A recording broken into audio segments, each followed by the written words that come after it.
পাবনায় বাস সিএনজি সংঘর্ষে শিশুসহ নিহত ৫, দুজনের অবস্থা আশঙ্কাজনক।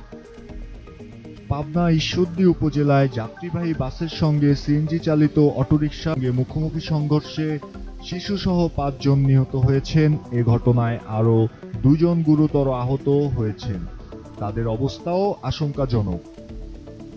বিষয়টি নিশ্চিত করেন ঈশ্বরদী থানার ভারপ্রাপ্ত কর্মকর্তা ওসি শহীদুল ইসলাম। জানান, যাত্রীবাহী বাসটি ঈশ্বরদীর দিকে যাচ্ছিল আর সিএনজি চালিত অটোরিকশাটি ঈশ্বরদী থেকে আসছিল। এ সময় বাস সিএনজিটির ঘটনাস্থলে পৌঁছালেই মুখোমুখি সংঘর্ষ হয়। এতে ঘটনাস্থলেই ৪ জন নিহত হয়েছেন। এ ঘটনায় আরও ৩ জন গুরুতর আহত হন। আহতদের ঈশ্বরদী উপজেলার স্বাস্থ্য কমপ্লেক্সে ভর্তি করা হয়। পরে আহতদের অবস্থার অবনতি হলে রাজশাহী মেডিকেল কলেজ হাসপাতালে নেওয়ার পথে আরও একজনের মৃত্যু হয়।